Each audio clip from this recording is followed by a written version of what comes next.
I think, ma'am, we can start. Time is there. Okay. Yeah.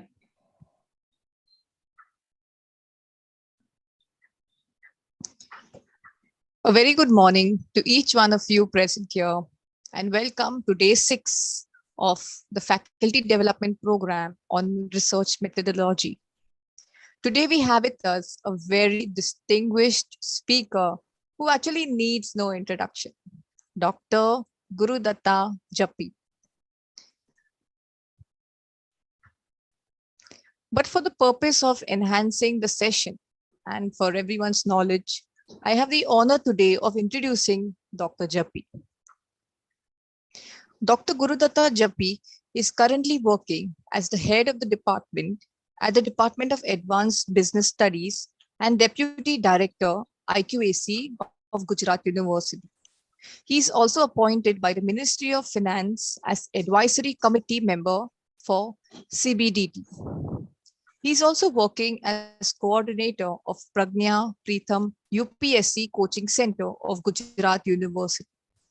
Prior to this, he was appointed as director and joint CEO of the Quality Assurance, Extension, Research and Innovation and nodal officer of RUSA at Knowledge Center at Knowledge Consortium of Gujarat, Department of Higher Education, Government of Gujarat. He was also the member secretary of State Project Directorate.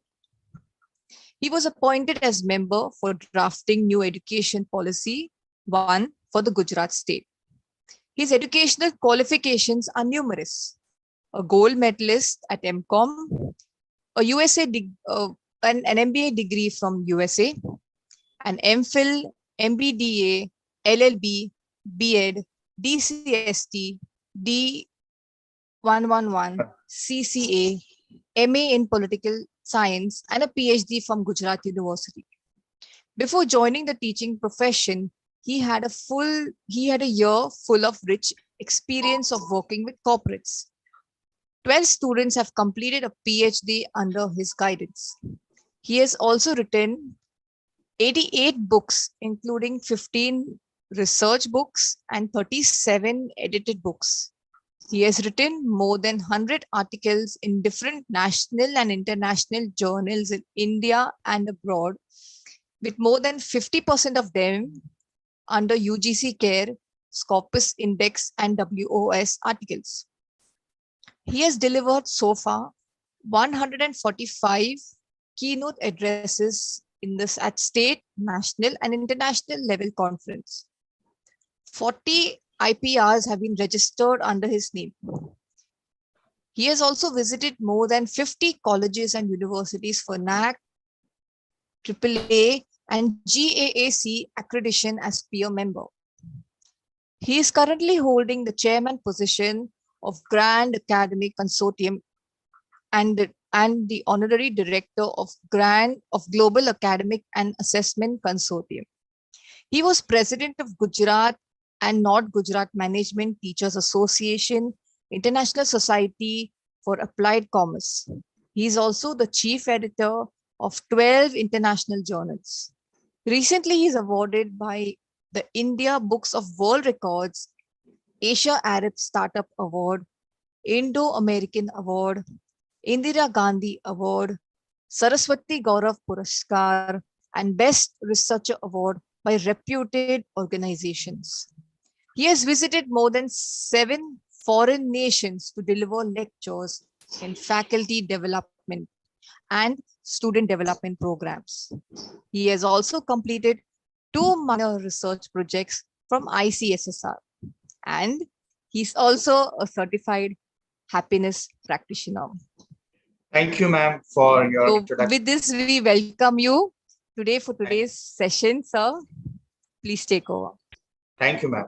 So at the outset, I would apologize for engaging session on Sunday, wasting your precious holiday time. And I would also congratulate all the participants for sparing their valuable time to learn something even on holiday, Sunday. So it's a a long session of 2 hours, and what I'll cover is a few things like lexicographical errors in writing scientific research paper. We'll also see some philosophical principles in writing research, and then we'll see ethical or other misconduct and misrepresenting research articles at various levels, and what is the structure of writing scientific research paper. So these are all the things we are going to learn today. And there are 103 slides. So I'll try to justify all in 2 hours. So let's start. Before starting this topic, I would like to discuss the domain. There are 4 types of domain. You know, when you write a research paper, you decide about the domain. कोणी mask नाही लावलेत का?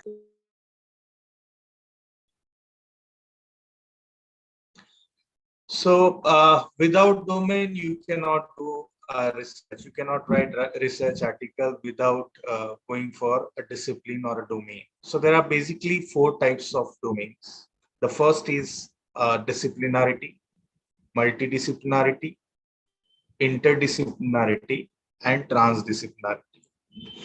If you browse internet and if you refer good research articles published in Scopus, Web of Science journals in last 2 or 3 years, you'll find that all the papers are of transdisciplinary nature, which means the current trend and practice of writing research article is on transdisciplinarity. So if you are writing a paper which is purely on discipline or which is purely on multidiscipline, it's an outdated phenomenon. So you are talking about some 90s and 2000 when we write a paper on this. So what is disciplinarity research? So what you do is when you select a particular discipline and when you write a research article in particular discipline, for example, biology in science or marketing management in commerce or philosophy in arts, something like that, then it is called a disciplinary research. This is basically a multidisciplinary research where you will find a combination of 2 or more disciplines in writing a research paper. Say, for example, socio-economic condition of the people living in Mumbai city. That is what multidisciplinary research is. Again, this is very old concept of writing research paper. Now, the difference between multidisciplinary research and interdisciplinary research is that in multidisciplinary also you use more than one discipline. In interdisciplinary also you use more than one discipline, but in interdisciplinary there is a integration of the discipline, while in multidisciplinarity there is no integration of the discipline or of the subject. Say, for example, when you write a research article on socio-economic condition, you research sociology of the Mumbai people differently and economic position of the Mumbaikars differently. So you research both the areas separately and then you write your research article, wherein in interdisciplinary research, you integrate both and you try to write a research article, for example, a paper on forensic accounting, wherein you incorporate law, science, and accounting, and then you write a paper. So that is the integration is missing in case of multidisciplinary. But when we talk about a transdisciplinarity research, it is again extension of interdisciplinarity. So you will find some integration, but at the same time, this integration specifically addresses to the public problem, to the public issue. So when your research is not related to public sphere or public problem, then your research is not known as transdisciplinary research. So nowadays, in world, everyone, a good researchers, good universities, they prefer to write a research articles of transdisciplinary nature because it specifically addresses to the public problems, public sphere. So here also you find integration. The integration is a bit larger than the interdisciplinarity, but at the same time, the research article addresses the public problem. So do not forget, you see last 5 years Nobel Prizes, they are all on public problems. They all talk about public problems, whether it's a nudging or whether it is agnotology. These are all the papers you find it on website, which is of transdisciplinary nature. Now, coming to the history of research, right? As you are aware that in India, our education system is very old and started with some Gurukul practices. But when we talk about the university structure, so the first university was not Oxford University or Harvard University or Yale University. The first university was a University of Korean. That was in Morocco, started in 859 AD.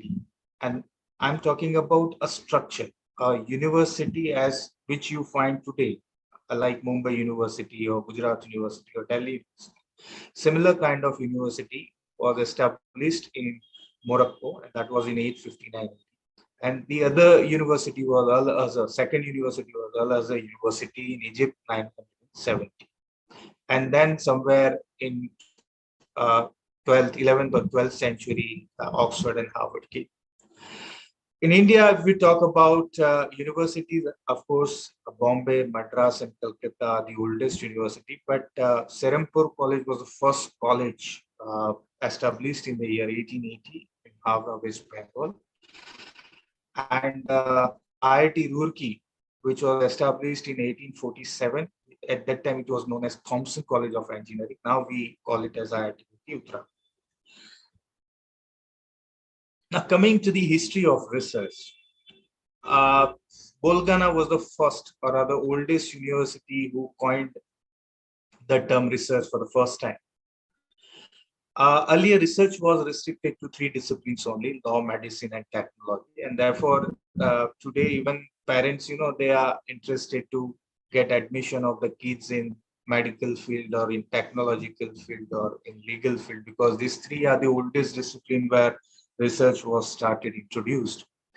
Yale University was the first university to award a DPhil degree, Doctorate of Philosophy. And James Morris Witten was the person who received the first degree. His thesis was of 6 pages and he took 1 year of time to complete his PhD. So 6-page theory, 6-page PhD degree. Again, what I believe is knowledge is limited and ignorance is unlimited. So ignorance is infinite and knowledge is finite. But when we talk about sources of knowledge, there are various ways how we get the knowledge. And there are broadly 4 ways of getting knowledge: rationalism, idealism, empiricism, and spiritualism. So today, if we are living in an entrepreneurial age, right?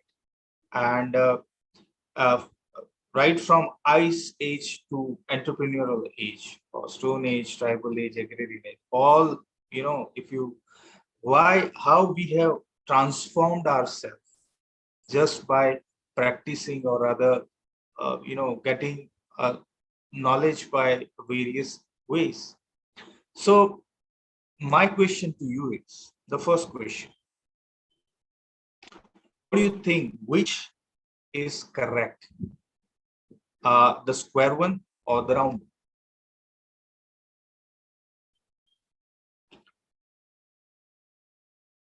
Which object is correct, the square one or the round?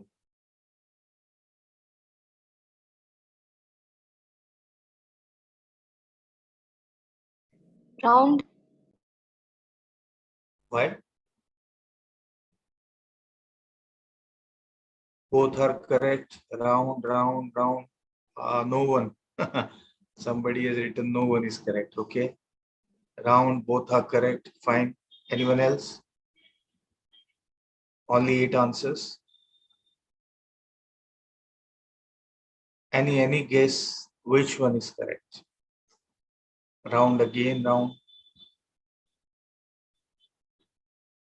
They both are shadow image. Yeah, that's true. But which one is correct shadow? They appear perspective. Okay.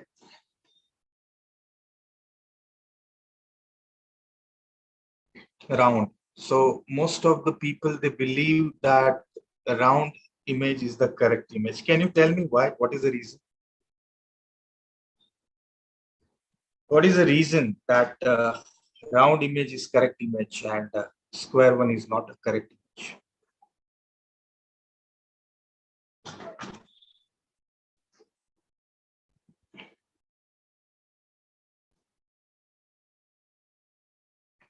Yeah, that's true. Round, but why? Why round is correct? Shadow is of same shape as the thing. Okay. So why not square? Square is also shadow.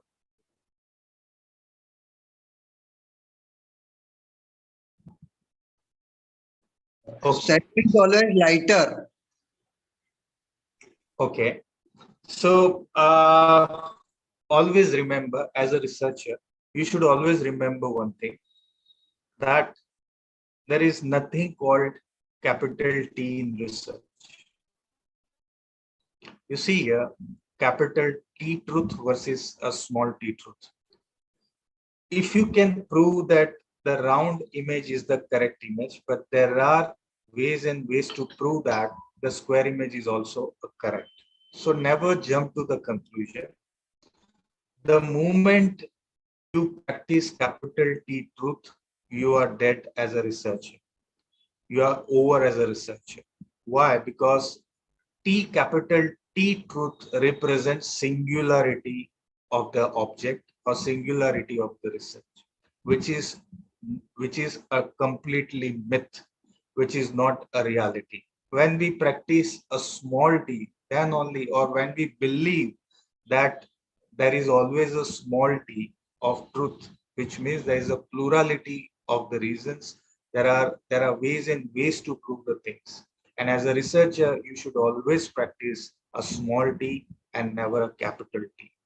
And therefore, we generally, share this with the student of research, that there are two things. One is truth of discipline and other is discipline of truth. What is the difference between these two? Truth of discipline means where you go in a structural way. You know that most of the theses, they follow a structure, outdated structure. The researcher, even a PhD supervisor, PhD guide, they used to follow structure set by the university or the college. So they travel in a structured way. While discipline of truth means going beyond structure, thinking beyond structure, going beyond boundaries, right? So as a researcher, as a good researcher, this is the first and fundamental thing or principle rather to practice, is that we will never ever believe that truth is always capital, it is always a small truth, and we will follow the discipline of truth and not truth of discipline, because there is a limitation when we say we are practicing truth of discipline. Okay. Now, what is the curse of knowledge? When you assume that you know everything and other doesn't, that is the biggest, or rather, that is the curse of knowledge. And if you believe that knowledge is infinite and ignorance is limited, then that is also a curse of knowledge, because knowledge is limited and ignorance is unlimited. The moment you practice academies in research, you are over. I repeat, the moment you practice academies, that is a language of, using some jargons in writing the business, uh, uh, uh, using jargons in writing research article, that is what the academy is. So while writing a good research article, you don't have to practice academics. That you will find in case of, magazine write-up or newspaper write-up. where academies is generally practiced. But in case of research, as a researcher, you should never practice academies, uh, which we believe that it is a professional narcissism when you practice academies in research thing. Okay, now what are the personal? These are the reasons for publishing. Why you are publishing? Why you want to publish? There are reasons because you want to get funds from different agency. Therefore, you publish, or you want your PhD degree, which is a part and partial requirement of your PhD. Therefore, you are you are publishing. You want to grow, or rather you want to contribute significantly in the area of domain or research, and therefore you are publishing. You are publishing because you want promotion, or whether you want to achieve some target set by you in API, therefore you are publishing. You want to publish because you want your profile very strong, therefore you are publishing. Sometimes you want to publish because you want to be recognized by the peers, right? Therefore, you are publishing.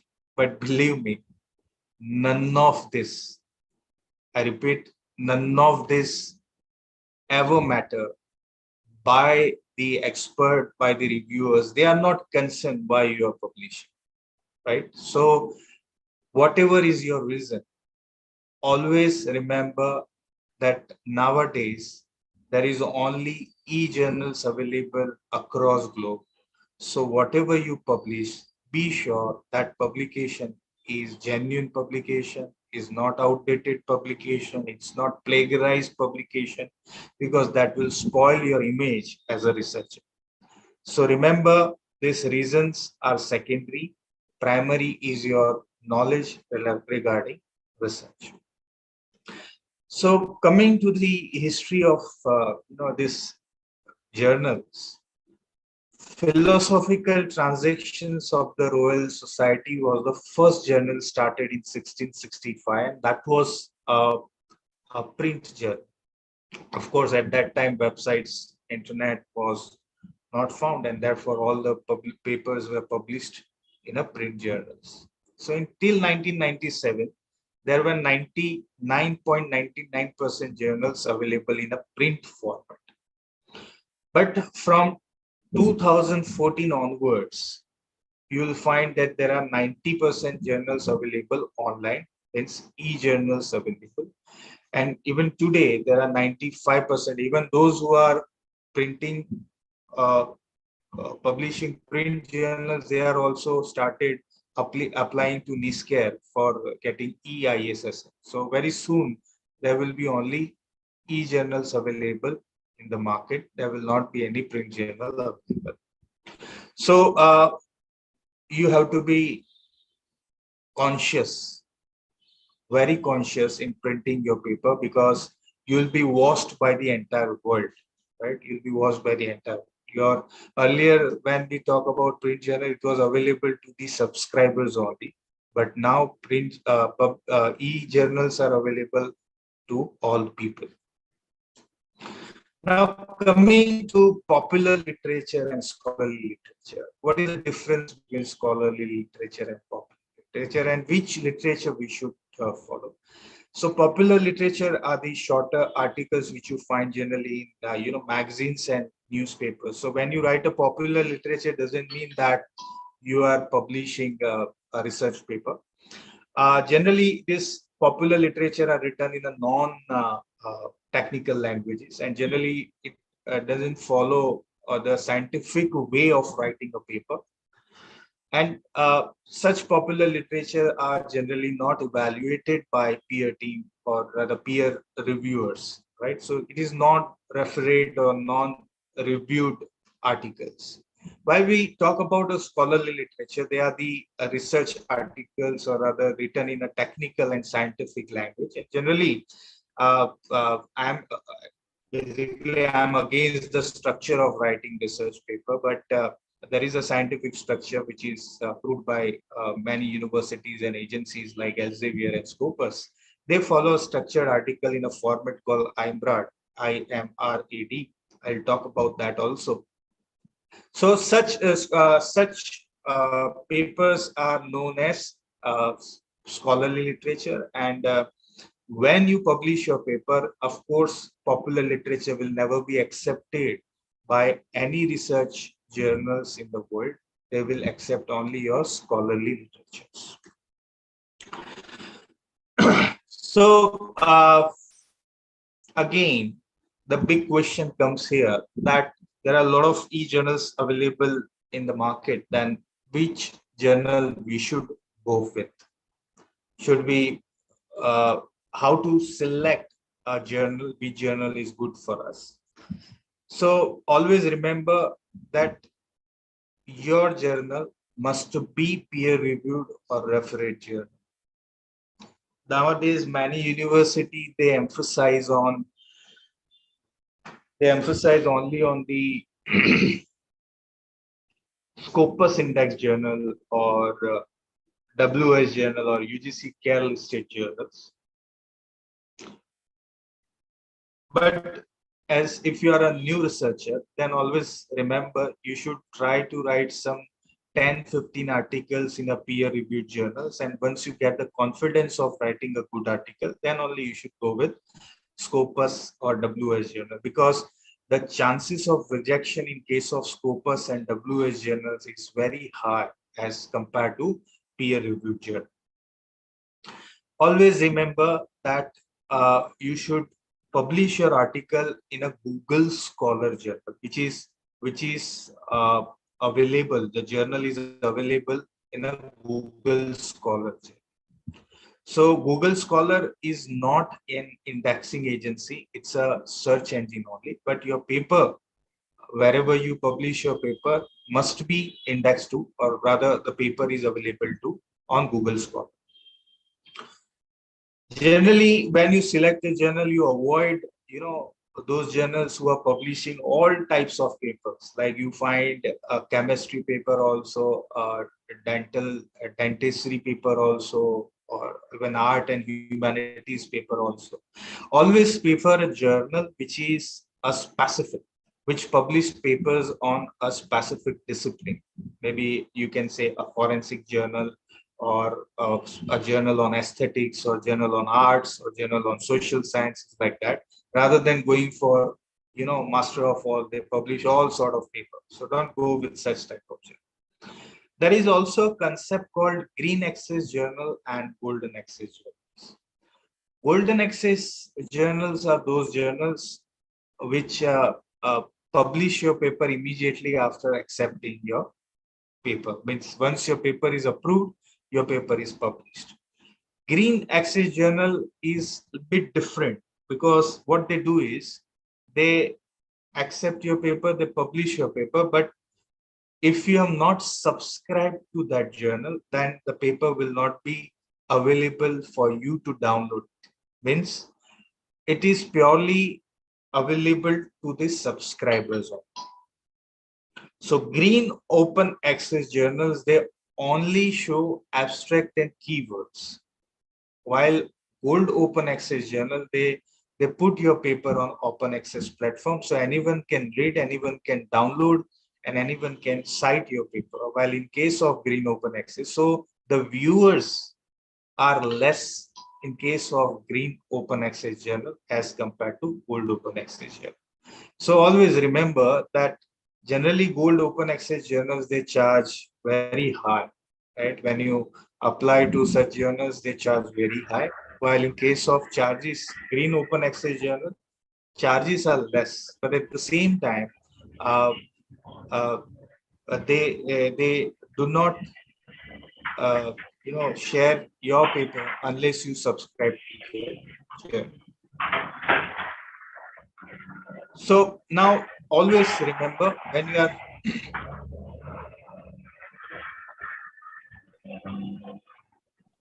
can you mute your audio, ma'am? Chetana, ma'am. Thank you. So ask these questions before sending your article to any journal. Number one, is the journal available online? If yes, then go with the second question. Is it an open access available? or it is an open access or a green access, means gold open access or a green access journal. Does it have impact factor? Does it have a site score? Does it have a proper guidelines? And under which category or quadrant of Simago journal rank does it fall? So these are the questions you should try to get answers of these questions, and then only you should publish it. Remember that there are many agencies available today who are giving impact factors to the journals. Now, which impact factor we should go with? I'll talk about that later. Now, again, you understand this concept of open access and conventional approach of publishing paper. Nowadays, you should always go with open access because you get two benefits of it, that you will get more and more viewers of your paper, and at the same time, you will get more citations of your paper. If the viewers are more, of course, citation is possible, and they generally allow you to put your paper, to upload your paper on various research platforms like ResearchGate, academia.edu. But when we talk about a green access journal, you cannot, they have some terms of agreement. So you cannot put on such platform without taking their permission. So always remember that you should go with gold open access journal only.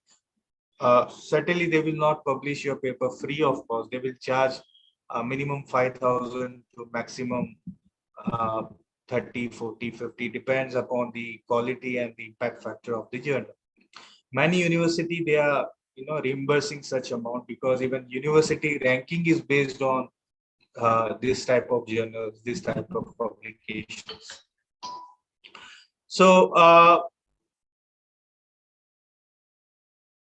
again, which journal you should publish? Always remember 3 things to see, 3 things to check. Many journals, they write international, they write global, they write universal, or they write world journals like that. But when you see the editorial board, or when you see the past volumes, you will find that all local Aristotles have written the papers. Means it's a regional, actually a regional language, just they have mentioned it's an international journal. So by writing that we are internationally recognized, or by naming a journal as international journal, that doesn't mean that it is an international journal. Generally at IQAC of our university, of my university also, we reject such journals who writes like this, that they are globally or recognized journal or international journal. There are norms, there are conditions to be recognized as international or globally recognized. So please check when you publish any paper to any journal, check the volume, past volume, right? Whether it's really international or simply a local Aristotles have written the papers and they recognize themselves as international journal. Again, the editorial board is consisted of the genuine and reputed researchers who are working right now currently in the area of publishing, or they are associated with any university or like that. So also check in the editorial board. It's a peer reviewed, a blind reviewed, double blind reviewed. What sort of journal is that, also you have to check. And how to check whether this journal is a reputed journal? Just go to the volumes and the issues of the journal. If you find some 5, 10, 15 volumes and some 50, 100 issues, then you can say that this journal is reliable because they have published quite number of volumes and issues in last so many years. So these are the things you have to keep in mind while sending your paper. That is very important.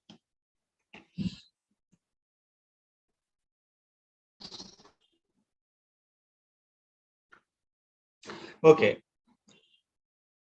Then there are other aspects also which you have to keep in mind.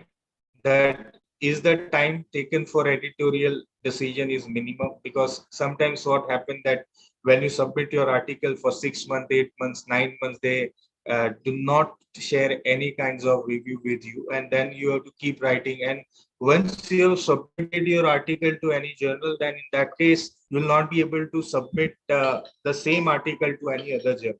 That is a crime in the field of research. So unless your article is not accepted or rejected, you cannot publish that article or submit the same article to any other journal. Remember this. Then is there a convenient online submission process? Because sending or sharing with directly by sending a paper on email, that is the wrong process. If the journal publishers, they do like that, then you should not go with such kind of publishers. There has to be online submission mechanism for submitting your paper. So remember this. Is there manuscript tracking facility available? So time to time you are getting a mail, a confirmation mail, a review mail, a kind of review of the peer team is shared with you. So kind of tracking facility available with the journal, that also you have to check. Is the acceptance rate is displayed? When you go to the main web page of the journal, you will find that this number of papers are accepted and this number of percentage rejection rate of the journal. So such kind of information is displayed or not, that is also to be checked. Does it charge article processing fees or submission fees? Because a genuine journals, they will never charge a single penny from the publisher, because they respect the writer, they respect the researcher, because they are working so hard in writing one research paper. They spend their valuable time, they spend their energy in writing one paper, and when you have to pay for publishing your paper, that's really bad. So always remember, you should go with a journal which publish your paper free of cost.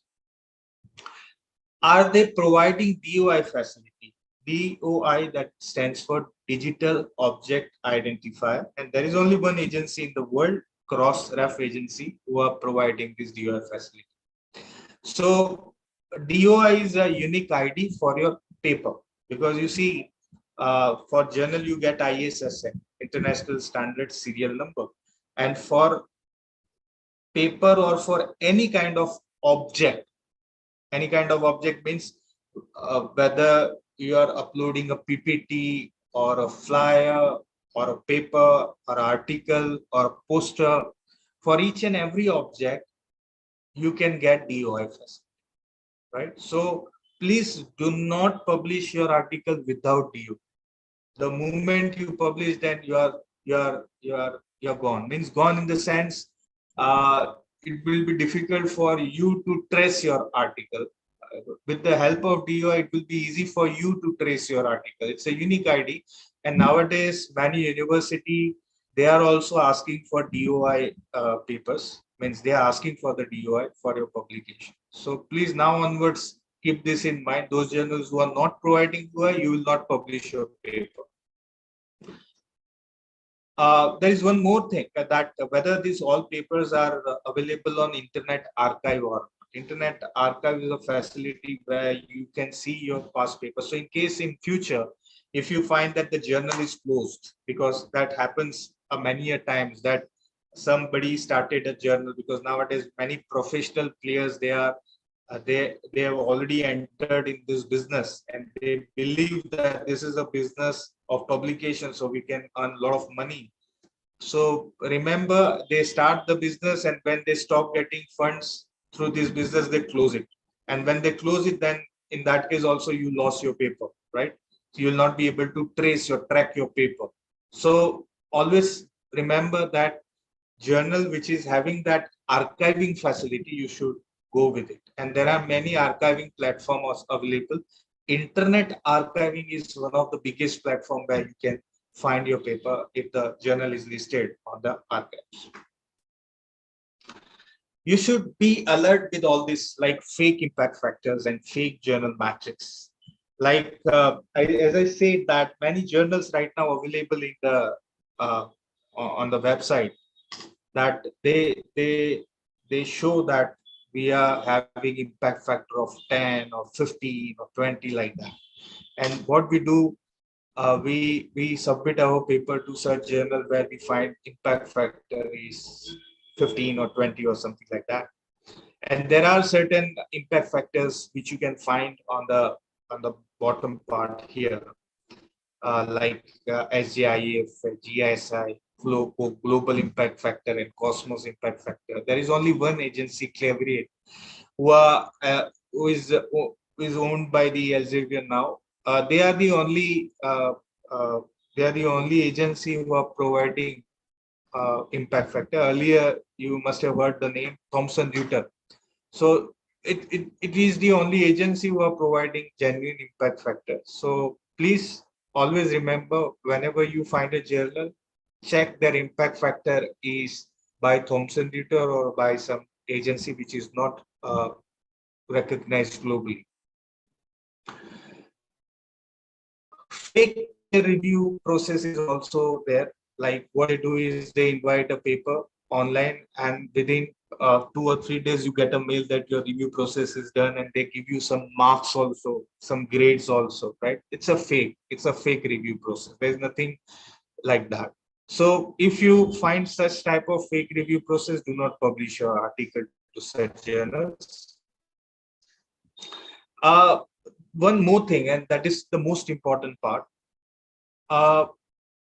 Right now there are many journals available who claim that they are indexed to UGC care journals, right? Or they are indexed to Scopus journals. And if you go to the UGC website, you will also find that yes, ISSN number is there, and the journal's ISSN number is also same. So this journal is Scopus index journals or UGC care listed journal. Let us publish it. Please do not do that, because what happened is that you have to cross verify it with 3-4 agencies. Number one, NISCARE. NISCARE is an agency in India who are providing ISSN number to the journals, right? Now, when they provide any ISSN number, they clearly write that this journal is in which language. For it's a quarterly journal or half yearly journal or yearly journal. So they convey everything, and even you can cross verify on the NISCARE website. And when you check it on the UGC website, UGC care website, the information is different. And then when you see actual website of the UGC care, actual website of the journal, again, there are many different information. I have one experience of a journal called Alochana Chakra. Now, Alochana Chakra, one fake website they have developed, and they were accepting papers in all the languages, that is English, Hindi, Gujarati, whatever, Marathi, all languages. And they claim that we are UGC care listed. And when I've cross-verified with NISCARE and UGC website, I found that the journal got approval for only Bengali language.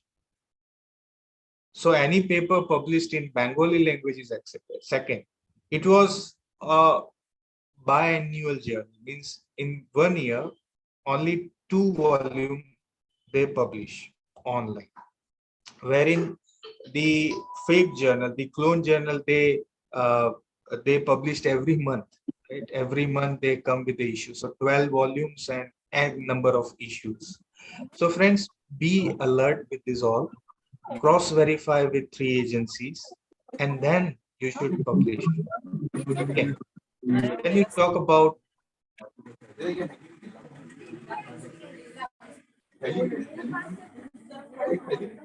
Aksa Khan. Thank you. Same way it is with Scopus Index Journal and Web of Science Journal. Many journals they claim that they are Scopus Index Journal, but when you cross verify with Simago or Direct Scopus website, you find that the journal was only a Scopus listed somewhere 5 years back or 10 years back.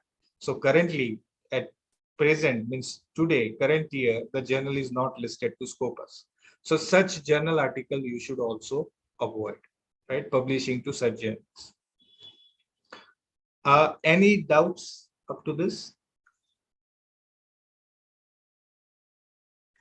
Hello, sir. Ji.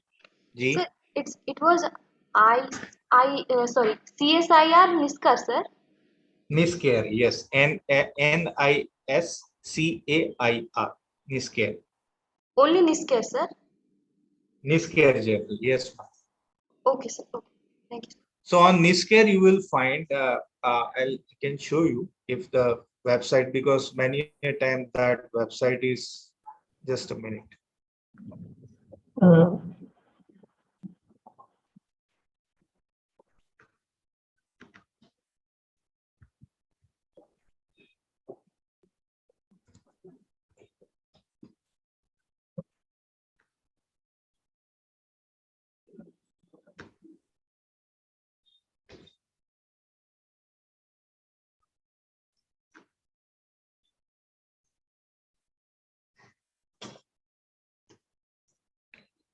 So for example, you can go here, you see ISSN National Center under International Affairs, and then you go here.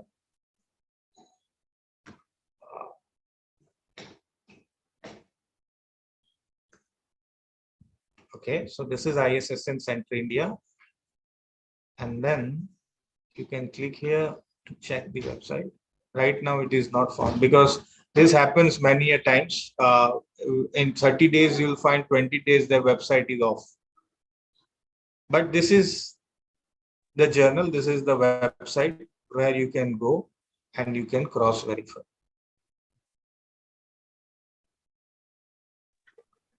So you can write down the ISSN number and you can get all the information about the journal from this place. And then you can cross verify with two other, website, that is portal.iss.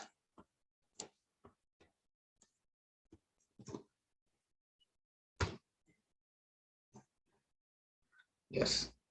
Now this is the global website to check whether this journal is, say for example, our journal is Gyan.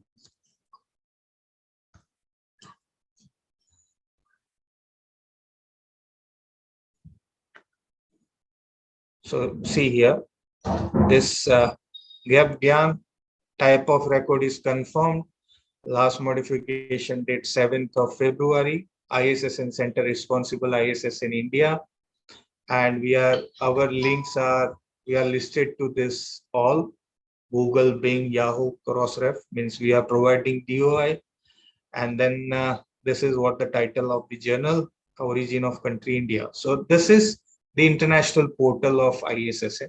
So you can also cross verify this international portal. So NISCARE international portal, and then the UGC Care or Scopus website. These are the this is a way how you should ensure that the particular journal is listed properly to all, and it's a genuine journal and not the fake journal.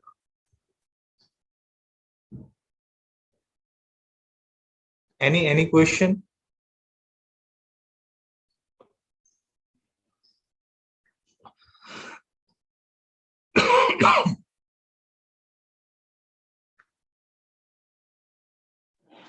Sir, you said that it should not be academic. That I did not understand.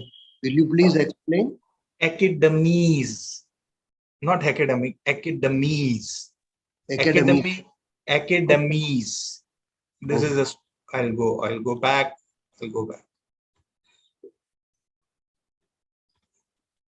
You read this. The second point. Academies means using jargons, using jargons to write a paper. So that is not the correct way of writing research. That is what I share. Thank you, sir. Ji. Hello, sir. Yeah. I have got a question. Sir, actually, I've just come across with a journal, and the impact factor was calculated by Google Scholar and Semantic Scholar. So, is it a proper or? Google Scholar, they never calculate any impact factor. Okay. Never. This is how this, they thug you. This is how thugs are there. They claim that they are the professional researchers, and they teach academician how to write research paper. So they are all fake people. They are not real. They are not real researchers. They just mint money by, publishing your time, money, and energy. Thank you, sir. So you should know about all this, because Google Scholar is not any indexing agency. It's merely search engine. I repeat, it's merely search engine like Yahoo, MSN, Google. Google Scholar is a search engine platform. They are not into providing any kind of impact factor, or even if someone says that we are indexed to Google Scholar, it is not like that. Google Scholar, they have some way, metadata calculation to publish your or rather to get the paper on the platform, a Google Scholar platform. So metadata technique is there. So if somebody claims that we are doing this or it's a Google Scholar impact factor, that all rubbish, all rubbish. Then, okay, now let's move. So remember this, that there are many ways to write well, but there are an infinite ways to write poorly, right? So the goal of scientific writing is persuasion and not archiving. So you should not write paper or publish paper so that it is archived somewhere. You should rather publish your paper so that people can cite your paper, they read your paper, and you get a lot of citation about the paper. So that should be your goal, right, while writing the paper. So I have published and I got this impact factor. My paper is archived somewhere. So that is not the criteria only to publish the paper. Yes, these published papers are the permanent records of your research. So it is like a passport to your community. Remember that. So always make your strong manuscript by a novel, clear, useful, and exciting message, and present in a logical manner. Construct your paper in a logical manner. And logical manner doesn't mean using a methods to write a paper. Method is the last thing you should focus upon.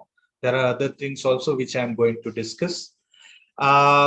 Yes, so editors and reviewers are always busy. The genuine editors of the journal and genuine reviewers of the journal, they are busy. And they are busy scientists. They also keep publishing to some good journals. So please write carefully and refer to the guidelines before submitting your paper. Now, how in a good journal paper is rejected? When I've seen that people are working hard, but unfortunately their paper is not published to Scopus or Web of Science or good journals. So what are the reasons why the paper is rejected? So these are the list of reasons. Number one, submission of papers are clearly out of scope. So if you belong to accounting discipline, and if you are writing a paper on financial performance of cement industry of India, like that, and in that the current year is 2022, and you are taking data of say for example up to 19, so up to 2019, right, 3 years before. So in that case, this paper is considered as out of scope paper and it will be rejected soon. We are living in a COVID pandemic, and if you write a paper on swine flu or on some plague or something like that, again it is out of scope, so it will be rejected. So keep in mind that whatever you write, it is related to the current scenario. It should not be out of scope. Number one. Number two, failure to format the paper as per the guidelines. In good journal, you will always find some 10-15 pages. They give you a guideline for each and every word, for each and every page. For figures also you find a guideline, for references and for bibliographies also you find a guideline, for abstract also you find a guideline, for keywords also you find a guideline. For each and every item there is a guide. And when you fail to comply with this guideline and submit your paper in haste, then again, your paper is rejected. Sometimes if your internal review system is also inappropriate, then in that case also you reject. Sometimes when you fail to respond to the reviewers, you say, for example, when you submit your paper and when they write a big series or a long letter rather suggesting you to make some amendments, and when you fail to make amendment as per the reviewer's comment, then also you are rejected. When your standard of English is inadequate or not proper or up to the mark, because in Gujarat we have a Gujlish, and in Maharashtra we have Maglish, and in other states we have English. So kind of language if we use, then we find a problem of rejection. Then of course poor methodology. Methodology doesn't mean only a method of parametric test and non-parametric test. Methodology consists or rather involves everything, right from research design to referencing. Then weak references. I've seen that many of researchers, they do not understand the concept of references and bibliography, and they keep writing the term references all the time. Now, how many of you know the difference between references and bibliography? What is the difference between these two, and which you should write in your paper?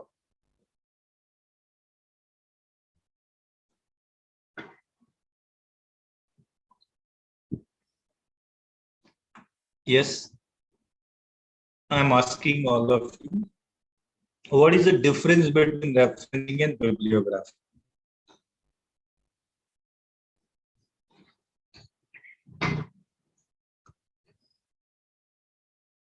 So when you get tired while speaking, the best way to ask a question. That is what I'm doing. Yes.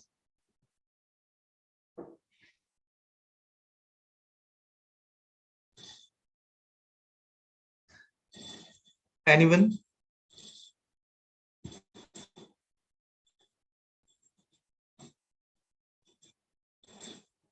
Yeah, I'm waiting for your answer. What is the difference between referencing and bibliography?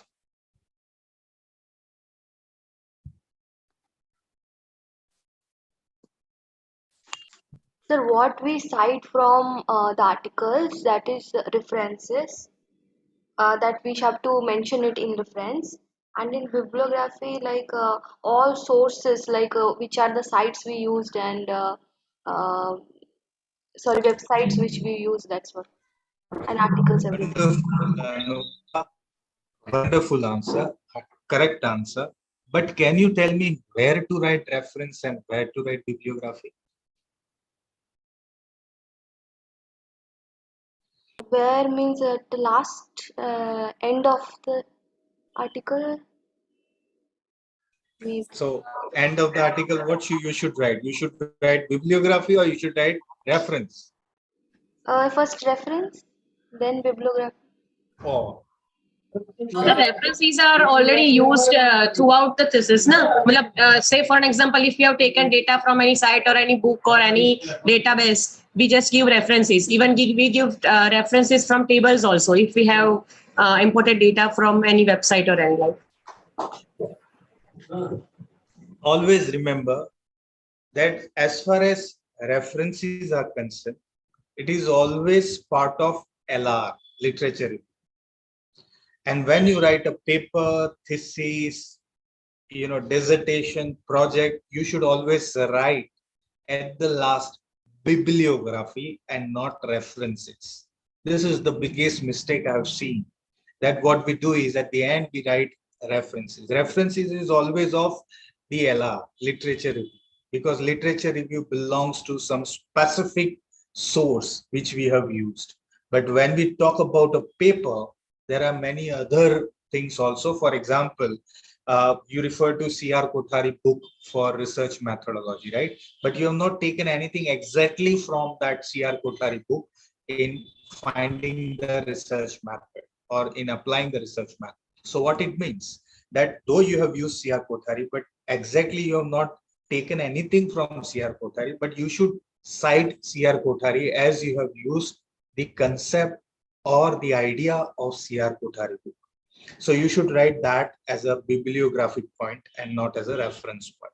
So all indirect sources are part of bibliography, direct and indirect sources. So references are also part of bibliography. Websites also part of bibliography. Those all indirect sources are part of bibliography. While references are the direct source, and therefore generally direct source chapter is only one chapter, and that is a literature review chapter. And therefore after LR, you should write your references, and after paper or thesis or project, you should write your bibliography. I hope now it is clear. And the last is plagiarism. Again, I would like to say something to you.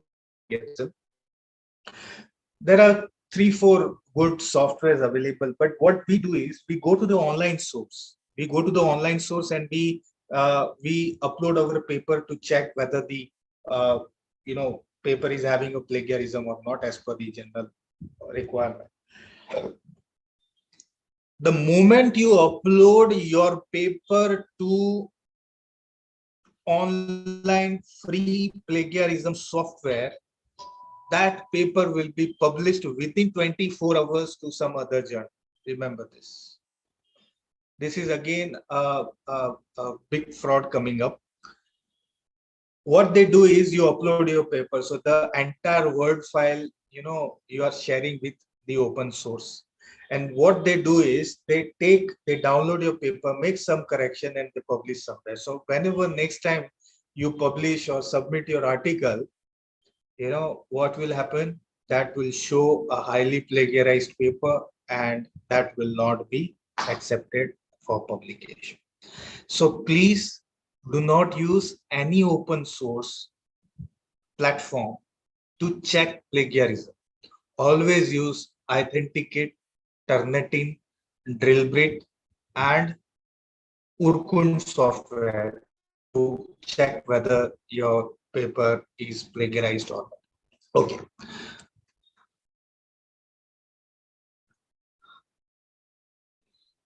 So please do not publish if your reports are of no scientific interest, it is out of date work, a duplication of previously published work, because I've seen that if you have published paper for 2015-16, then you same theory, same everything, only the data for 2 years are changed, and then again you publish. So don't do that. Incorrect and unacceptable conclusions. Your paper says something and you write something. Poor language construction like incorrect tenses. I'll come to the point that what type of tenses you should use where. Inaccurate grammar, sentence construction, punctuation. These are all the reasons why your paper is rejected at Scopus and Elsevier, means Web of Science. So these are the tenses which you should practice. Good writing impress the reader with clarity, not with fancy words, jargons, acronyms, or technical terms. Means the same academies. When you write abstract, make sure that it is written in a present tense, third person. When you write literature review, make sure that entire literature review is used in a past tense. When you write scientific, because you are reviewing literature, existing literature, right? The existing literature is already done, and then you are writing its review. So you should always use a past tense for writing literature review. Scientific facts, it should be in present tense, means the research which you are doing, it should be in a present tense. Active voice is generally preferred, but not exclusively. Sometimes passive voice is also okay. And figures of the paper should not be too big or too small, because sometimes what happens, I've seen that in a paper, a writer, they stretch the entire table or figure, and they consume entire page for a small figure. So do not do that. It should be, fit to the paper, fit to the table or something like that. So this is what you should follow for writing your paper. These two are the websites from where you can gather information, strategic information for writing the or getting the latest trends. As I said in my first slide, that we are living in an era where transdisciplinary research is like accepted across the globe. So if you want to know what are the latest trends, the recent trends in my domain, in my area, then you should refer to these two sites, info.scopus.com, topics top cited, and top25.sciencedirect.com. These are the websites from where you can get a list of ideas that which papers are the best articles and the best papers. What is the recent trends? Now coming to the structure. Though I'm against the structure, but this is what the structure is. Scientific structure is, which is generally accepted for publishing paper. It should start with title, abstract, keywords, main text IMRAD, introduction, methods, results, and discussion, conclusion, acknowledgement, references, and supplementary data. Now here references, instead of references, you should write bibliography and not references. That is what I believe. And the supplementary data is generally used in case of primary based questions, or those who are highly involved in laboratory research. They can go with this supplementary data. When you write a title or abstract, please make sure that it is easy for indexing and searching. Too long titles are sometimes misleading to the researchers. And now let me go with the structure, means how to pursue this entire thing.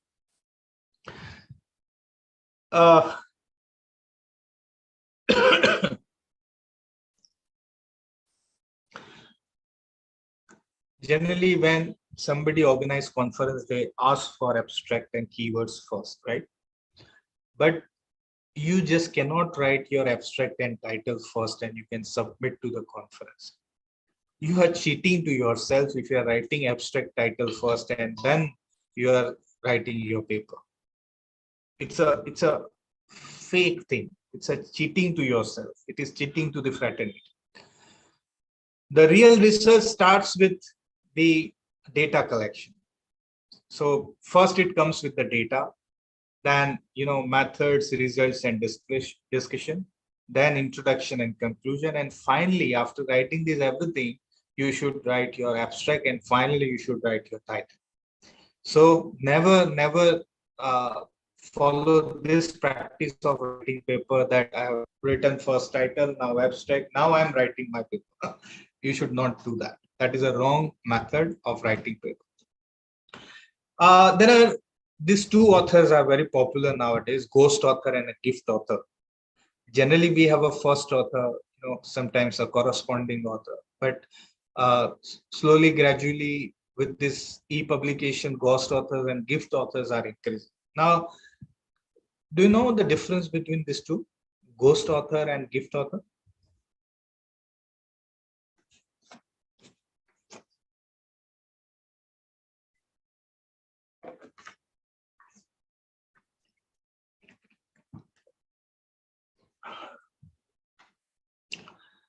Yes, anyone? Ghost. What is the difference between ghost author and a gift author?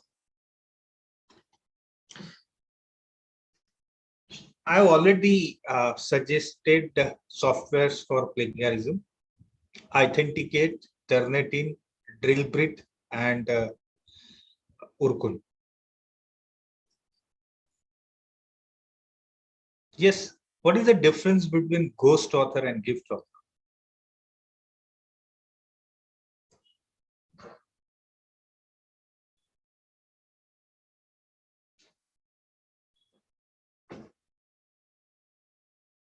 Am I audible? Yes, sir, you're audible. Everyone must be thinking about this.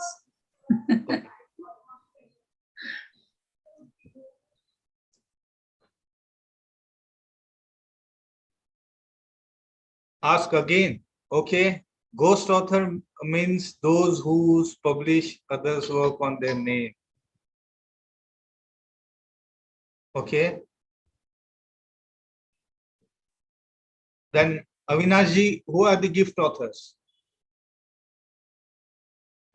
I think gift author means I'm a PhD guide. Someone is doing PhD under my guidance. And if the student write that paper along with that co-author, he or she going to mention my name. So I become gift author. So as a guide, you are not working anything, right? No, sir. Okay. So though PhD guide are supposed to contribute significantly in writing a paper of the PhD students, but sometimes we find today that PhD guide is not contributing anything. Supervisors are just for the sake of name. So if a poor PhD scholar is writing a paper and writing a name of the PhD guide, and sometimes they also insist sometimes to write the name of their friend who is also faculty in some college or university, then they all become the gift authors. And ghost author is pure like when you copy someone's paper, written in a Tamil language, and now I've converted that in English language. With the help of Google Translate, you can do this. So the originally nobody knows who has written this in language, because we have very less number of vernacular journals available online. So if somebody has referred, some print journal long back written in 90s, and now converting entire paper in English, and now they are publishing it. So such original authors are known as ghost authors. They are lost somewhere. Yes, but when you are writing a paper at international level, you should also recognize the advisors, the financial supporters, the proofreader. A financial supporter, especially in case of science research, where you find number of expenses involved in experimenting something. So there are financial supporters also. Sometimes universities also giving you fund for publishing your article. Your proofreaders, all IIMs, what they do is generally you find that in good institution, what they do is they get their papers written from their research associate, research scholars, and then that same paper is reviewed, or rather there are proofreaders available professionally across world. So what they do is they give paper to them for proofreading and all. They pay like 800 rupees per page to such proofreaders, and after that they go for plagiarism, checking everything, and then finally their paper is published. So here what you do is, whosoever you have taken help, advisor, financial supporter, proofreader, typist and all, you can acknowledge them, recognize them in your paper, not as author but as the acknowledgements to the people. So that comes last. Okay, then when you when you write or when you select a title, right, there are three types of titles: descriptive title, catchy titles, and hybrid titles. Descriptive titles are very, very long, so even sometimes the researcher, they forgot, they make mistakes in uttering that titles. Catchy titles are, catchy means they are with the recent trends and something unique you find in that title. And hybrid are the both catchy and sometimes descriptive also, not too much too long. So always remember that effective titles are the one which identify the main issue of the paper, and they begin with the subject of the paper, right? They are very accurate, unambiguous, specific, and complete. They are very short as possible. Articles which are short and which having catchy titles are better cited or other better reviewed by the people. Please do not use or rarely used abbreviations or jargons in your paper in your title, and always remember that use such titles which attract the readers. For example, I will say that we what we do is we give very simple title. You see, I show one of my paper. So I've written one article that is intellectual citizen by Dr. Japi. So you see, you'll find my paper first. intellectual city. It's a very short title, and immediately you'll get that first, on the first page without any SEOs or without anything, right? Similarly, I have written one more paper, say redefining sustainable development by Dr. So again, it comes first, redefining sustainable development. This we have written. I have written with my joint author, Dr. Priti Oza. So you'll find this. It's a Scopus Index journal. So very simple title, redefining sustain. That's it. Very simple title. So the DOI facility is also available. So I can copy this. So anytime I can find this. You see volume 57, number 7. Volume 57 means you can imagine that this journal, e-journal, is very, very old and popular and genuine, right? Okay. Let me go back. Yes.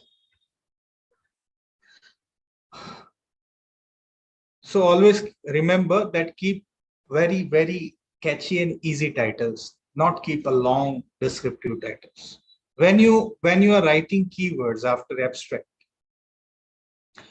keywords, again, it should be fine numbers, maximum fine numbers, or sometimes if there are few journals, especially when you are writing a paper of science discipline, they ask for 7 keywords.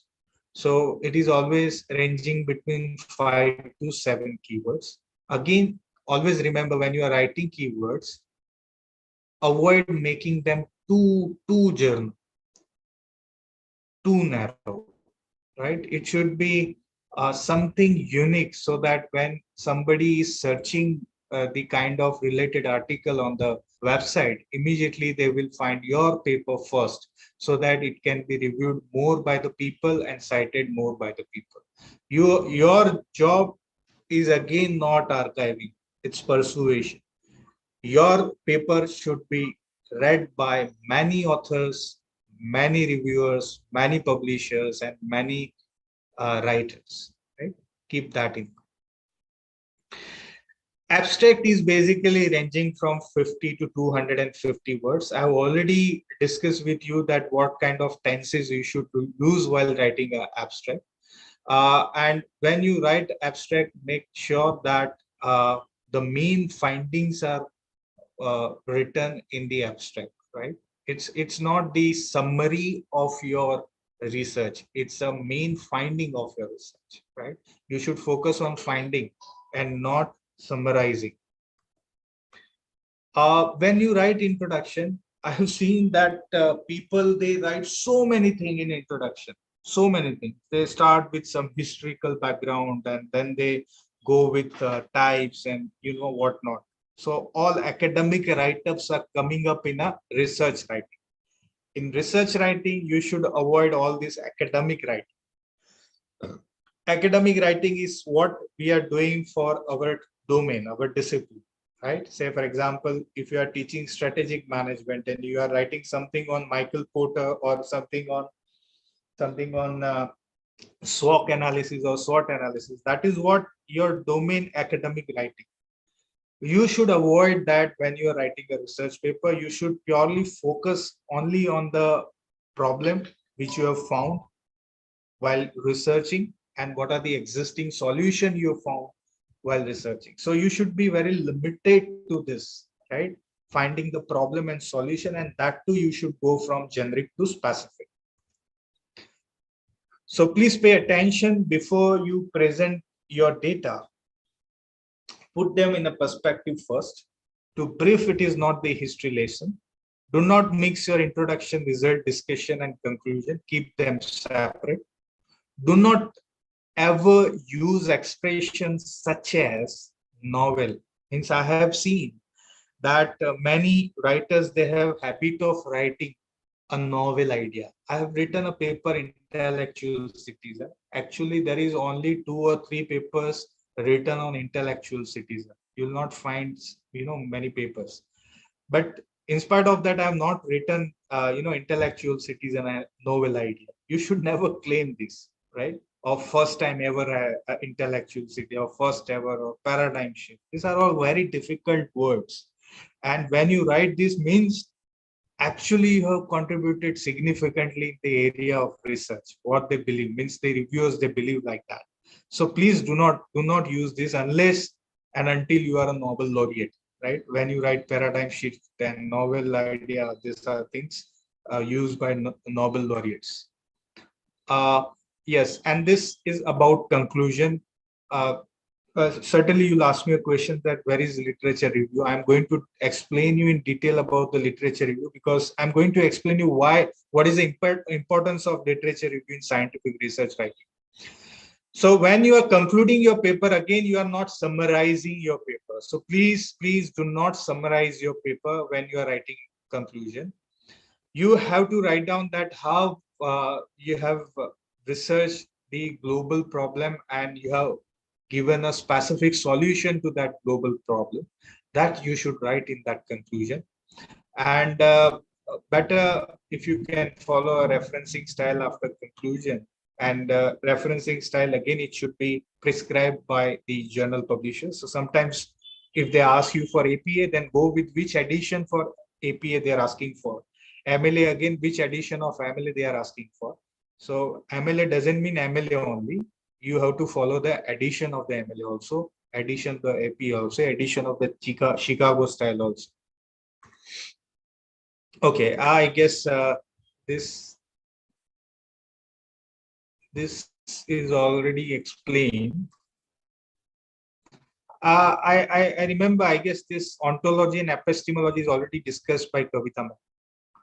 Can anyone brief me about this? Ontology, epistemology, methodology, and method. These are the philosophical discipline of the research. Sangeeta ma'am, Kavita ma'am ने कौन सा लिया था paper? Means actually sir कविता ma'am ने overview of qualitative research लिया था, उसमें step covered this या हाँ, overview of quality. These are basically a principles of philosophy for writing a research article. So I guess she has already explained this, right? Yeah, a part of it she must have, because if we are talking about. No, I have actually seen her PPT. Yeah, she must have. That day I was not there, but yes, she must have covered this. Would like to know more from participants. Yeah. Yes, participants.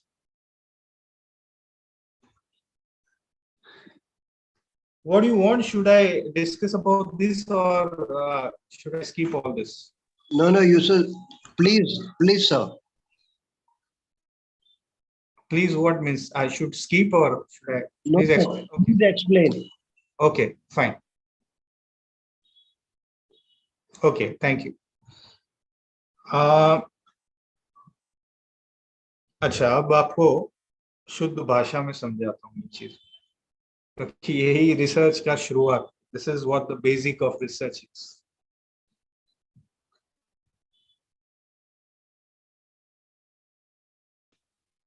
Basically, ontology, metaphysics, epistemology, these are all words used in philosophy subject. But philosophy subject वो है root of all the discipline. इसलिए आपको PhD दिया जाता है. PhD का मतलब क्या? Doctorate of Philosophy. So Doctorate of Philosophy का मतलब क्या? Doctorate of Philosophy का मतलब ये कि आपने आपकी सब्जेक्ट के फिलोसॉफी पे हाईएस्ट अमाउंट ऑफ डिग्री हासिल की, महारत हासिल की. यानी वो सब्जेक्ट के फिलोसॉफी के ऊपर अब कुछ बचता नहीं, उसका मतलब ये हुआ. पर hardly I have seen that those who have completed their PhD, they know the philosophy of the subject. If you claim that I have completed PhD in commerce, but if I ask you, what is your title? You'll immediately reply, yes, this is our title. But if I ask you, what is the philosophy of that title? You will fumble and you'll not be able to reply it properly. Why so? Because we have never touched this. I guess a researcher should first learn these principles for 1 or 2 months. They should read all these principles of philosophy for 1 or 2 months, and they try to correlate these principles with that research topic, research title. Unfortunately, we should learn this first and then we should come to our title. But what we do is we finalize our title first and then we talk about rest of the things. So here we have failed. So ontology is basically a reality, what you know about. But when we talk about research, ontology in research, a philosophical principle of ontology in research talks about how a researcher, how an individual who is researching is viewing the world. वो कैसे देखता है, यानी आपका नजरिया, आपका देखने का तरीका, आपका रिसर्च डिफाइन करता है. आप प्रॉब्लम, वर्ल्ड का मतलब यह है प्रॉब्लम, आप प्रॉब्लम को देख कैसे रहे हो, आप प्रॉब्लम को देख कैसे रहे हो, ये देख यानी समझ कैसे रहे हो, आपकी अंडरस्टैंडिंग क्या हो रही है एक प्रॉब्लम को लेकर. अब वो अंडरस्टैंडिंग अगेन 4 हिस्सों में डिवाइड, यानी शायद ऑन्टोलॉजी के जो प्रिंसिपल्स है वो कहीं ना कहीं वो 4 में से किसी एक पे आप लोग अपना रिसर्च कर लो. उसके 4 प्रिंसिपल्स है, realism, internal realism, relativism and nominalism. Realism का मतलब यह है कि you are admitting that there is only one truth, there is only one singularity, and you understand the problem such a way that there is only one solution of this problem, and then you are doing research. So what you do is you are either supporting the existing research by doing one more research. That is what the realism is. For example, you see here, you have to be real with singular truth. Means you are accepting that there is a singularity of the problem. So in my first PPT, I have explained capital T and small t. Capital T truth and small t truth. Means the moment you say capital T, the moment you practice capital T, you are following principle of realism, of ontology, where you believe that there is only single truth of the problem. When we say internal realism where you find plurality of the problem, means there are possibility of truth and it is yet not known, it is uncertain, it is undetermined, it is vague, it is concealed. I'll give you a case of Talwar case, Talwar husband and wife. Even till date, we do not know who killed Ayushi Talwar, right? Because there is plurality in the concept, in the crime scene. So if you refer as a researcher, this case, it's a part of internal realism. There is no singular truth, right? There is a plurality of the problem. Then relativism. Relativism means basically, it is related. The problem is related. It may differ. The solution may differ from people to people, culture to culture, society to society, perception to perception, like that, right? A perception of city living people are different from village area living people. A slum area living people is different from a city area living people, like that. So relativism, again, your reality, your problem is related to this concept or not. So that you have to check. And nominalism means a reality which is created by we people. It's again, say for example, बिल्ली का रास्ता काट जाना. अब किसी के लिए ये खराब चीज है और कई लोग खुद बिल्ली घर पे रखते हैं. अब ये चीज हो गई नॉमिनलिज्म का कंसेप्ट, बिकॉज जो लोग बोलते हैं कि बिल्ली रास्ता काट गई, ये खराब है, वो मानना वो लोगों का है. और जो लोग अपने घर में बिल्ली पालते हैं, उनका मानना ये ऐसा है कि ये कुछ और रीजन है इसलिए हम पढ़ते हैं. Again, the truth is created by the people. So what your title, your topic is related to which principle of the ontology that you have to decide first. Are you talking about realism? Are you talking about internal realism? Are you talking about relativism? Are you talking about nominalism? And the moment you finalize this, the second is how you choose to investigate the real problem. एक है how you view the problem, how you view the world, how you go with the problem. और ये जो second है is about choosing how to investigate the real world. यानी आप किस तरह जाएंगे. यहाँ पे दो प्रिंसिपल्स आते हैं, एक पॉजिटिविस्ट अप्रोच आता है और एक पोस्ट पॉजिटिविस्ट अप्रोच आता है, जिसको हम लोग ऑब्जेक्टिव और सब्जेक्टिव मेथड बोलते हैं. अगर मैं यहाँ पे किसी को एक क्वेश्चन पूछूं, if I ask somebody one simple question that why we do research in humanities, why we do research in humanities, do you have any answer for this? Because again, in my previous slides I have explained that earlier research was limited to 3 fields only: medicine, law and technology, right? Then why we need research in humanities, social sciences, commerce and management? We are wasting time, isn't it? Why we need research in this discipline? What is the reason? Anyone?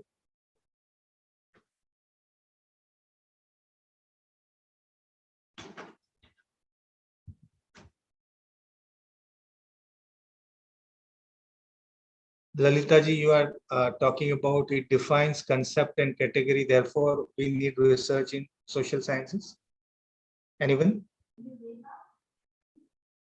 Why we need? We are wasting time actually doing research in social sciences, commerce and commerce and other disciplines.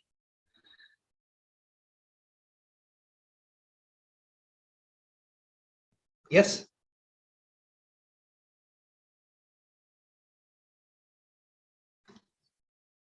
Anyone?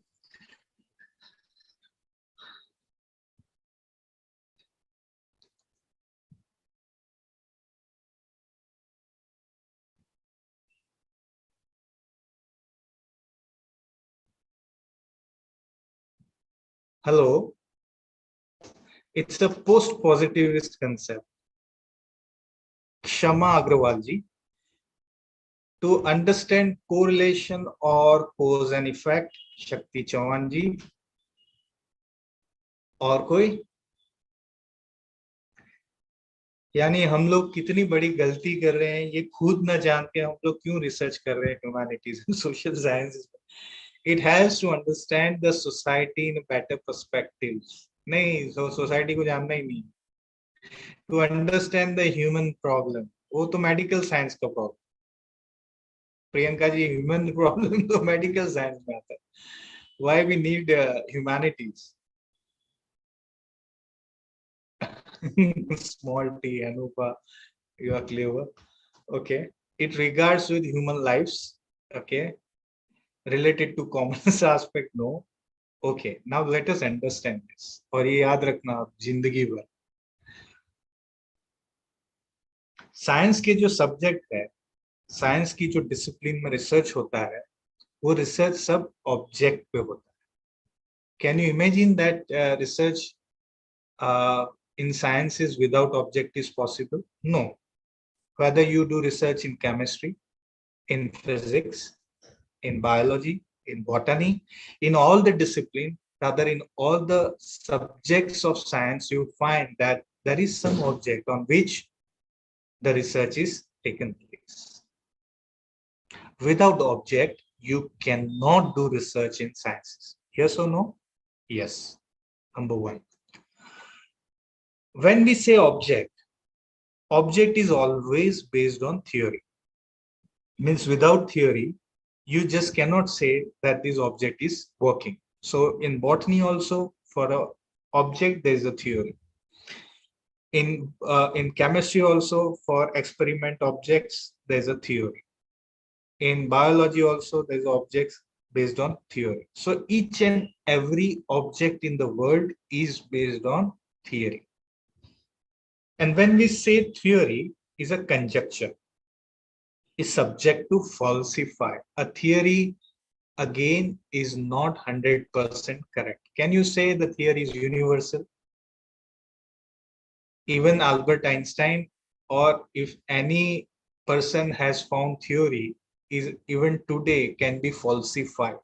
It's a conjecture. So I repeat once again, science discipline is based on object, object is based on theory, and theory is subject to falsify. Theory is subject to change. Theory can be proved wrong. And therefore, these two professors of mathematics and sciences, Thomas Kuhn and Karl Popper, these two professors found that in the book of Questioning Social Sciences, in this book they have written the the reason why we need research in social sciences and humanities.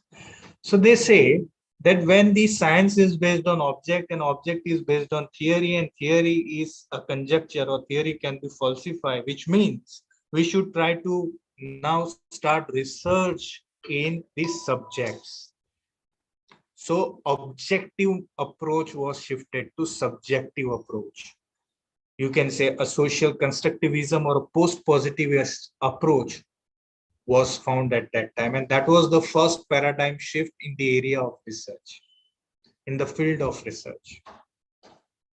So we are, as a student of humanities, as a student of psychology, as a student of commerce management, what we are doing, we are contributing to the theory, which is ultimately a part of object. So see why stress management subject came, why anger management subject came, because indirectly we are contributing to what? Contributing to the subject, contributing to the theory, which will be indirectly helping to do research in sciences. And that is the positivist and post-positivist approach is all about. So always remember this when you are asked about why we need humanities, why we need social science research, why we need commerce and management research. Okay. So if you are not contributing to the theory, to the subject, means you are not contributing to research. Okay. Then, so four principle I was talking about: ontology, epistemology. Epistemology is about choosing how you are investigating world. So you are contributing to the object, or you are contributing to the subject. You are contributing to the theory, or you are contributing to the objective research directly. That you have to check. That you have to understand in epistemology. Methodology and methods you are quite aware about, because methodology, what you have learned in last 6 days or 5 days, whatever, in methods also you have been learning the day when you have joined PhD degree in your university or college. So I'll not be going in detail about this thing, but remember this very important, that when you are wrong in method, nothing has happened. Believe me. When you are wrong in method, nothing has happened. Believe me. When you are wrong at methodology point, you are wrong something. You are wrong to some extent. But when you are wrong in knowing the ontology and epistemology of the subject of the research which you are doing, means you are completely wrong.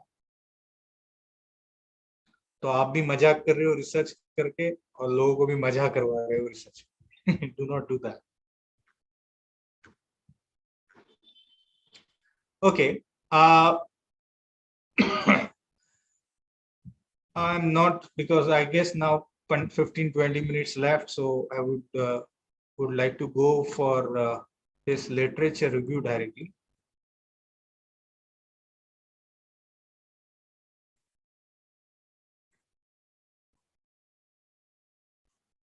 Yes. Why we need this LR? I guess you had one full session on LR, but believe me, I'm not going to cover that part which you have already studied in LR. I'm going to discuss something different about the LR. So why we need LR? Because our supervisors and research scholars are doing, therefore we need LR. Literature review, what is the use of literature review basically?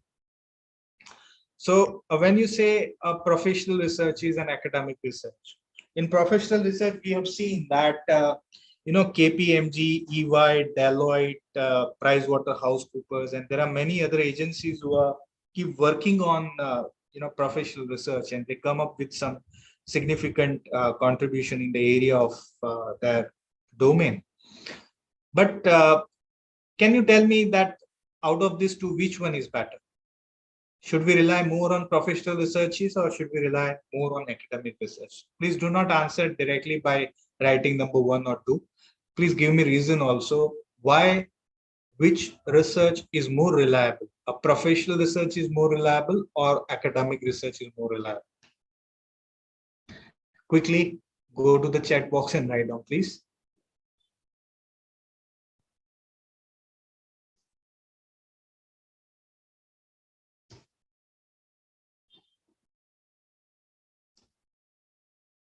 I'm waiting for your answer. Which one is more reliable? A professional research is more reliable or academic research is more reliable?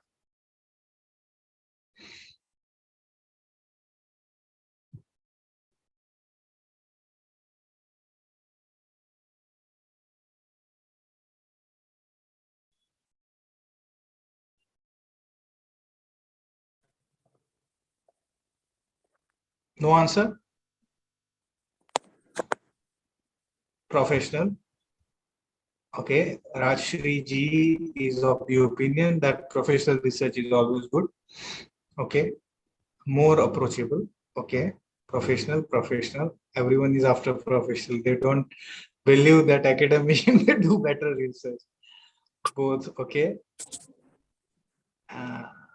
Academic research because it will cover new areas by research. Okay, academic research is more reliable because they have gone through the most rigorous review process. Yes, Mayur, you are right. Yes, I was looking for this answer. Mayur has rightly said, friends, in professional research, there is never a review, existing review process. There is no literature in professional research. If you go to the website today and if you start downloading all the researches done by this agency which I named, you will find that they have not conducted any kind of literature review for the research. But when you talk about academic research, in academic research, you find that most of the academic research, they have a better genuine literature review. And from that literature review, they have created something different. They have created a concept, a new concept of the research. And therefore, just because of the literature review, academic researches are more powerful than the professional research, just because of this LR concept, because academic researcher go with number of existing literature. They try to evaluate a lot of existing research and then they come out with some new area. If it is done genuinely and in a correct way, then I must say that academic research is more powerful than professional research. But why? Again, the question comes that what is the crux? Means what are the three key concepts which literature review should talk about? Okay. Yeah, so answer is, of course, academic research is more important part because it is helpful in finding the knowledge gap. Again, when we say there are three major concepts of LR. First is it helps us to find out knowledge gap. It helps us to define the concept of research which we are doing. It helps us to do a good theoretical framework. So if these 3 points are missing in your LR, after doing LR, if you are not able to find out the knowledge gap or to define the concept of your research, or if you have failed to create a theoretical framework, then I guess whatever LR you have done is of no use.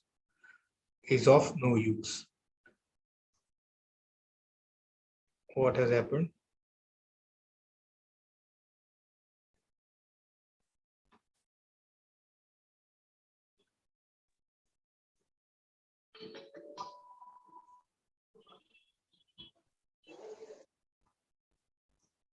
Okay, so what is knowledge gap? Again, knowledge gap, there are two things in knowledge gap. One is creating a gap and another is finding a gap. Creating gap is very difficult for us. It is a job of a Nobel laureate, right? To actually create a gap that this has not done, and therefore we have found this. So we generally, what we do as academic researchers, we find a gap, and therefore we write as a research gap at the end of literature review, and that gap should be of minimum 300 to 500 words.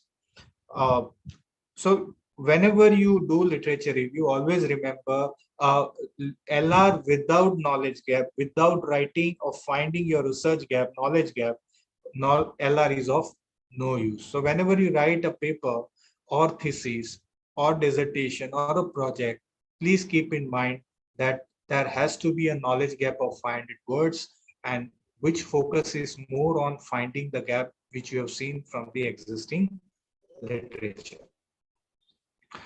As I said, that creating knowledge gap is actually difficult. That is what the Nobel Prize winners are working upon. It's really risky. It's very difficult. You have to actually start from scratch to find out to create the knowledge gap. But what we do is we find the knowledge gap from the existing literature. Now, these are the way to find out knowledge gap. Methods I'm not going in detail as we have only 15 minutes left.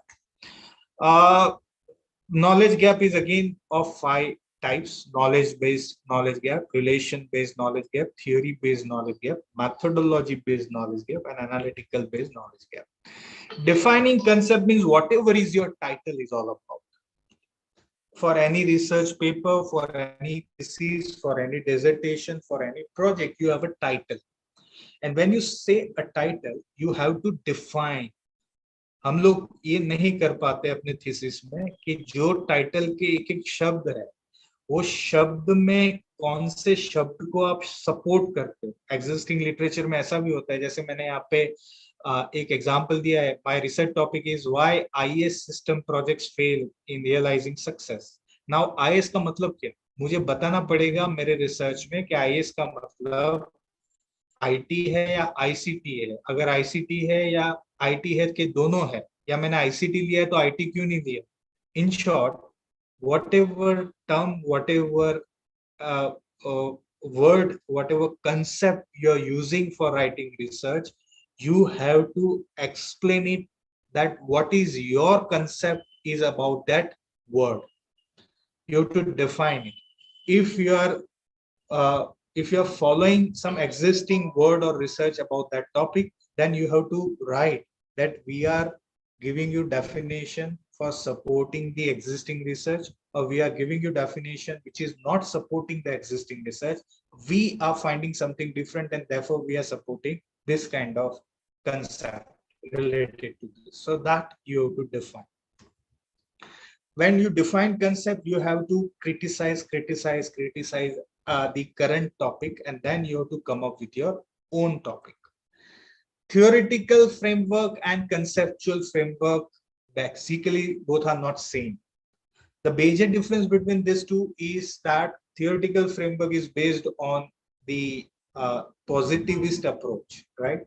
The positivist approach, now you know. And the conceptual framework is based on empiricist approach.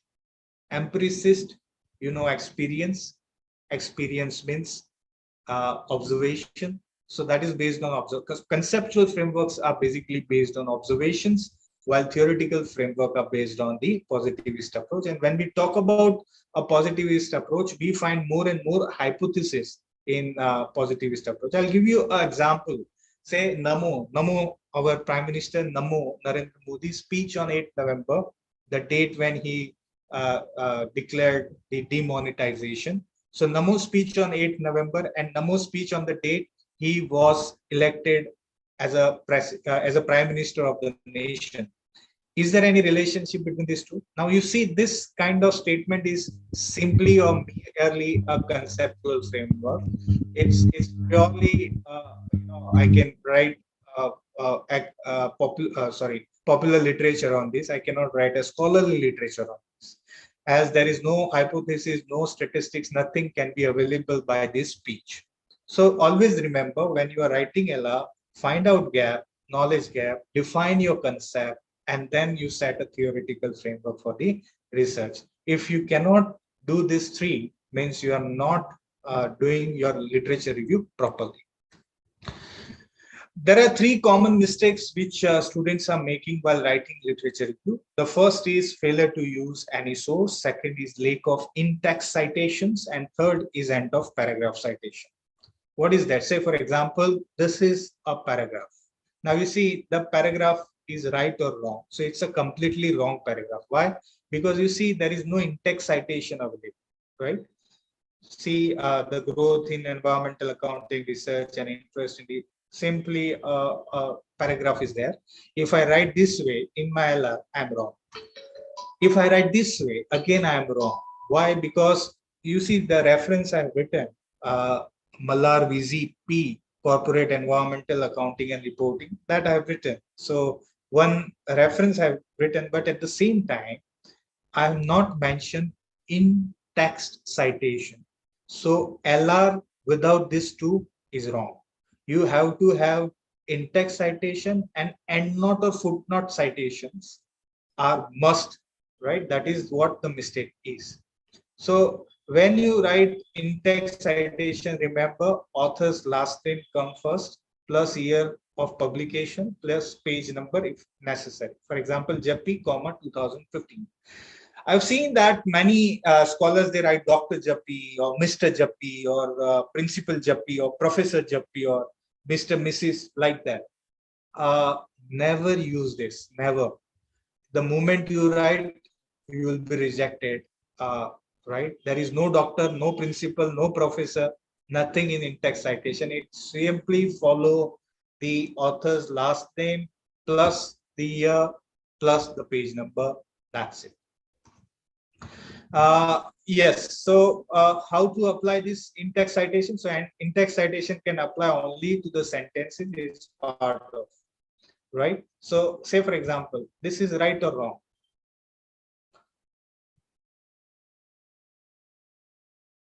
This is right or wrong? So at the first instance, you will find that, yes, it is correct because, you know, John and Jean in-text citation is there. And at the same time, we have written reference footnote also. So this is correct. There should not be any problem. But sometimes using too much means using the name too many times in one paragraph is not proper.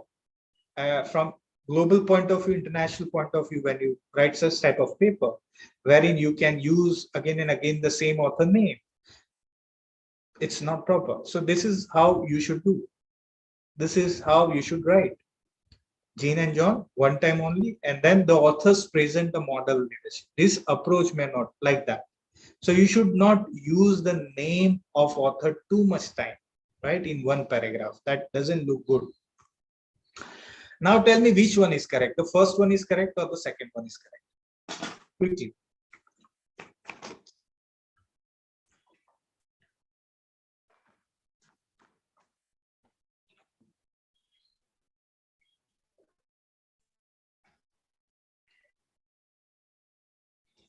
Yes, quickly. One, first or second? Second. Why second?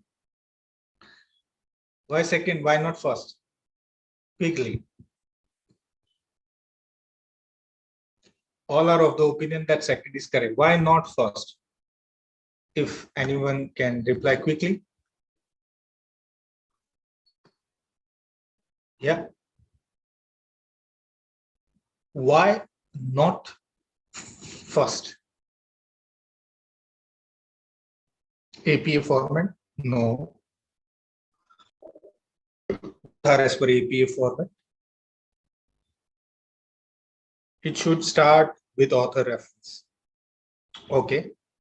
So I guess, okay, Shreyaji, reference of paragraph written at end. Reference of paragraph written at end. Okay. Always remember, friend, that whenever you write in-text citation, it should be first, means in-text citation should come first and not last, because when you write last, then it will create confusion in the mind of reader that whether you have cited only the last line or the first line or the entire paragraph. But when you write it on the first line, which means the entire paragraph belongs to the particular author. Okay. Then next, mistake number 3, end of paragraph citation. Readers really don't know whether the citation, yeah, that is done. So this is what you should never use this professor, doctor, principal, etc. And when you are using more than 3 authors, you can use this word et al. Jappi et al. 2010. So this is basically used for when you are citing a paper wherein you find more than 3 authors or 4 authors. Brackets can be used interchangeably. You can either use Jappi, then in bracket 2010, or the entire thing you can write in bracket. So it depends on which edition of AP and MLA you are using. Yes. These are the methods of writing LR. I guess Madam has already explained this. Whether you are writing in a chronology, if you are doing historical research, you should go and follow this method of LR. If you are writing a perspective based, means you are taking positions of the different school of thoughts, then you should go with the perspective based LR. And if you are talking more about the methods, you should take your LR on the method based thematically or by creating a plan. It is possible that whether it's not like that only one way of writing LR you should go with. You can use a time-based, perspective-based, method-based, and thematical-based in one research also. That is also possible. Okay, now I'm not going in detail about all this catalog-based and dialogue-based. And again, in catalog and dialogue, which one is better? But I would say that the best thing is to write your LR dialogue-based. I repeat, it is advisable to write your LR dialogue-based. Why? Because it includes your interpretation plus your critic, which should be a strength critic and not a deficit critic, right? So dialogue approach should be followed while writing LR and not the catalog approach. Catalog approach means just writing the list of ideas of the existing researcher. You should rather interpret that in your own voice, and you should add element of strength critic to make that research better. That is how we write LR, right? So this is a long thing I can talk about, but I guess we have time is up, so I would not waste your time, but I'll talk about this finally, that there are misconduct, the scientific misconduct and falsification of publication misconduct. Scientific misconduct is what you are falsifying with the result. You are what you do is you change the data pattern, you change, or you are falsifying the data. Sometimes if you have used sample 100 sample, you are converting 100 sample into 1000 sample and showing it to the world that you have collected 1000 samples. So that is what the falsification of the result is. And publication misconduct means when your paper is plagiarized or you are submitting again, double times the same paper to different journals. So duplicate publication, duplicate submission, sometimes conflict of interest also creates a publication misconduct.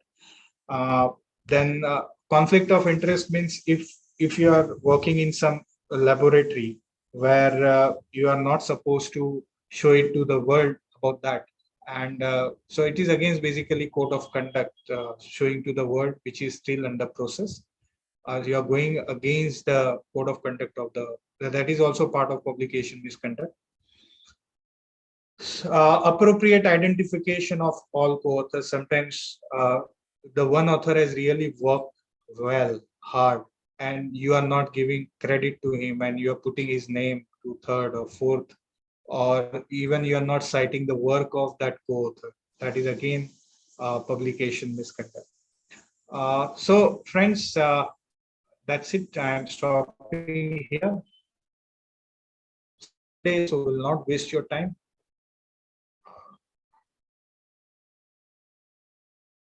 Yeah, you can ask now any question if you have.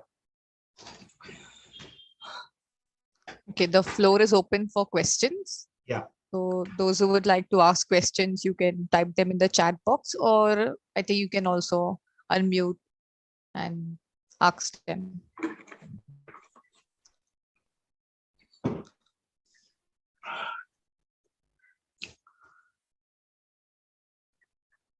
Oh, Father Maja is there. I can see his name. Father, are you there? He's not comfortable on Zoom, so he just is a passive subject.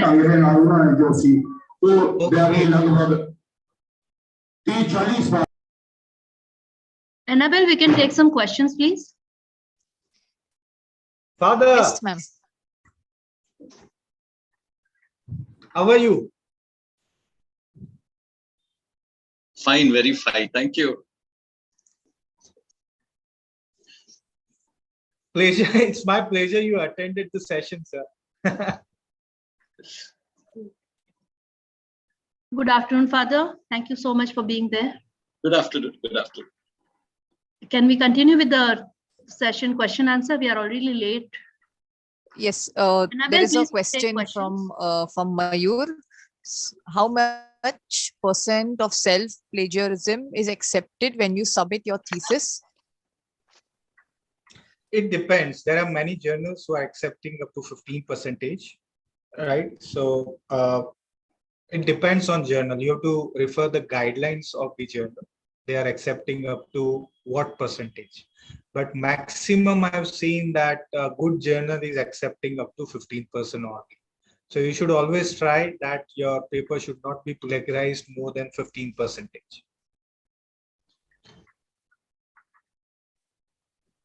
Thank you, Okay. sir. We have a next question from Shakti Chauhan. Can we use news articles in LR? You can use even video lectures in LR, audio lectures in LR. You can use newspaper, magazines. You can use any number of source, right? Any primary, secondary source. Even if you have done, interviews of someone, that also can be a part of LR, right? So yes, LR newspaper can be used for LR. Sir मेरा एक question है doctor Devendra Kaur कि जब हम मुझे publish करते हैं तो उसमें बुक्स वगैरह तो हम उसमें से देखकर ही उसमें पब्लिश करते हैं कुछ भी तो कितना मतलब एक रिसर्च पेपर जहाँ बुक पब्लिकेशन में हम कितना उसका यूज कर सकते हैं कोई भी हम किसी को किसी का हम रेफरेंस लेते हैं ना किसी बुक से उसको हम अपनी लैंग्वेज में अगर लिखें वही जो उसने लिखा है उसको अगर पैराफ्रेजिंग उसको पैराफ्रेजिंग बोलेंगे पैराफ्रेजिंग भी एक इनिशियली आप कर रहे हो तो ठीक है कोई भी चीज को अपने लैंग्वेज में लिख के रखना वो पैराफ्रेजिंग बोलेंगे वो भी सही नहीं है actually you should avoid that practice also but initial level पे आप कर सकते हो सीख सकते हो जब आप 25-50 ऐसे लिखेंगे तब जाके आप एक अच्छा आर्टिकल लिख पाएंगे थैंक यू सर बट लिखते रहिए बस Okay, we have another question from Shreya Samir. Can you focus on H index and I index? You have written H capital. H capital index is for the institution and small h index is for us. So as an individual, you find H index and a capital H index is of the institution who are publishing papers, whose faculty members are publishing papers. So even whenever you write, index in what you say in your CV, you should always write a small h index, never capital H index, because you are not an institution. You are an individual, right? So for individual, there is small h index. Now coming to the I-10 index, when your paper is having more than 10 citations, then that becomes your, I-10 index. So having more than 10 citations for one paper that gives you I-10. I'll show you that just a minute. I'll show you mine only.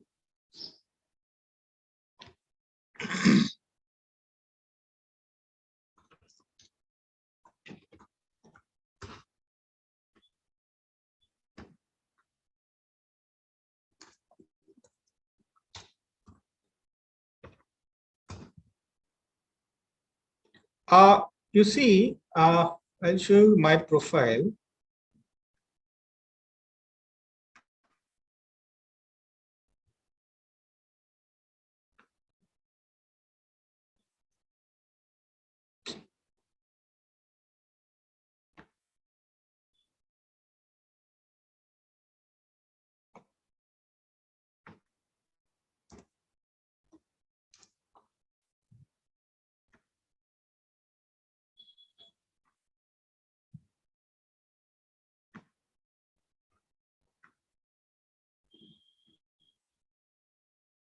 You see here, see on the right hand side, extreme right hand side, you will find H index and then I-10 index, right? So why I-10 index is 1? Because you see my first paper, performance evaluation of selected equity mutual funds, having cited by 15, means more than 10 authors. And therefore, I have one paper is there which is having more than 10 citations, and therefore I-10 index is 1. And my H index is 4 because there is more than 40 citation. Once it will cross 50, it will have H index 5, right? So that is what you can do. Clear? Okay, thank you, sir. We have another question from Mayur. If oral history interview is conducted to collect the data, is it important to attach the transcript at the end of the paper? Yes. Okay, then we have another question from Uday. Are blogs used as LR? Generally, you should avoid that because it's not official. Blogs are never official. It's a part of social media. But in future, I expect that even blogs will be also, because there are many people who are writing good articles and good thing, a genuine thing in blogs. So in future, it may be a part of LR, but right now you cannot. Blogs are not allowed as a LR. Thank you, sir. Are there any more questions from the participants?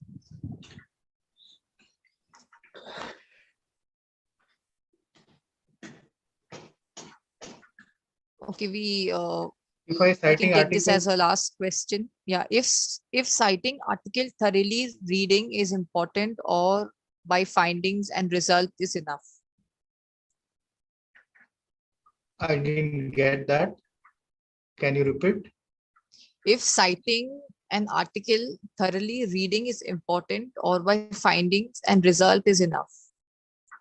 Actually, you should read the entire paper before citing it.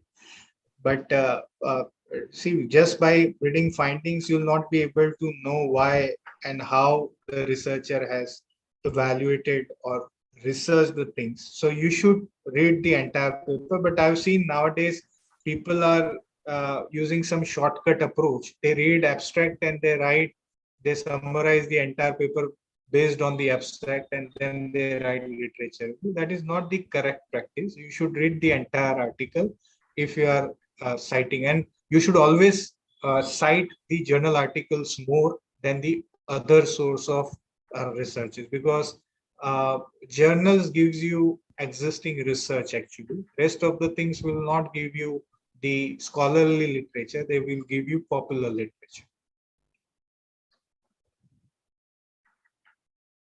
Okay, thank you, sir. Thank you. Since we are also running out of time, with your permission, sir, can we proceed to the conclusion of the session? Yeah, please. If there is no questions or doubt, then we can end this session.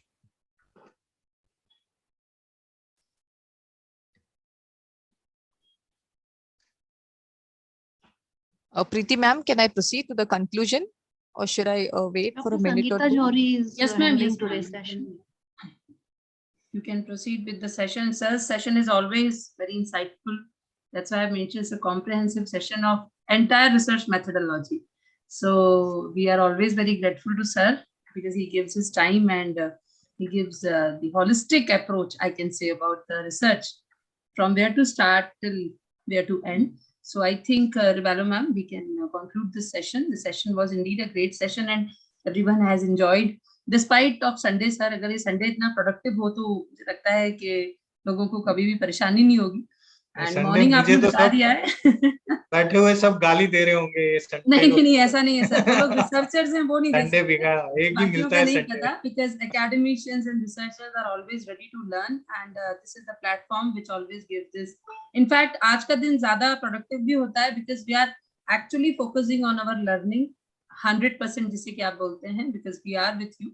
So it was indeed a great session and I think Rivalo ma'am, you can proceed with the concluding remarks. Thank you.